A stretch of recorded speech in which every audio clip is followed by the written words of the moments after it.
hard to read these. Bit small. Oh, there you are, yes. Well, these are optician's loupes, which I do use all the time. Very, very helpful. Times 10 and times 5.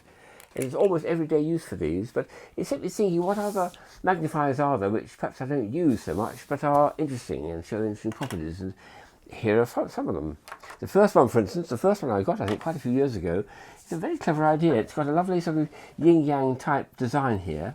But the idea is you undo it like this, and there's glass, so it's been protected. The glass lens has been protected by the plastic. And then there's a little wheel here which you turn by hand. And when you put it over something you want to magnify, you turn it and you get 10 different, somewhere 8 or 10 different magnifications, each of which has got a number there to associate it with. So a nice way of having a multiple lens for some magnifying work. And when you finish with it, of course, you just turn it like that, and it's packed up and ready to go in your pocket and go on to the next job. So a nice one, that. And then there's a lovely dual one, which I love things which have got more than one use. And this is an example of one. It's a pen, perfectly good working pen. But when you want to use it as a magnifier, you merely have to turn the top like that. And then there's a switch here, which turns on, and you've got a very strong little LED there. You hold it over the thing and you move it up and down. It doesn't magnify that strongly, but it illuminates as well. So if you're trying to illuminate a program, for instance, in a theatre, trying to read something, this thing, it's very, very local light. It wouldn't disturb people. And they could, it certainly magnifies a little way and helps you to be able to read the light over. Then when you're finished, you just turn the light off and it's back to a bigger pen again. That's a nice one.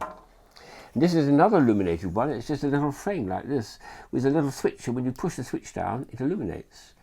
And again, not a very strong magnification, but it's nice if you want to be able to just look at something in the dark, and it'll illuminate quite nicely.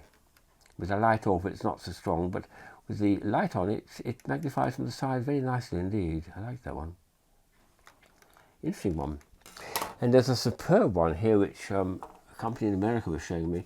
It's got switches here. It will do 2 different types of light. It will do this one here, ultraviolet, for detecting banknotes, frauds and things. But this illuminated one is beautiful because when you put it on something and you go all the way down to the actual plastic cover, and then when you look at that, you've got wonderful side lighting, and the magnification is quite incredible. It's very, very powerful. It says times 20. It feels like a lot more than that to me.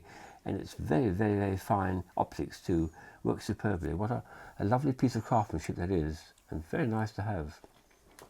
And the last one is one of these dear old Fresnel lenses, but this is cleverer than that. It's actually a bookmark. It's supposed to be flat and go into the pages of a book to preserve some page you want to keep when you're starting to reread the book. But it's also a Fresnel lens. Isn't that nice? So it'll actually magnify things just in case your eyesight's getting a bit poor and you want to be able to actually see something a bit more clearly. The bookmark becomes the lens. Isn't that nice? Ah, Watson, the trail thickens. Ha!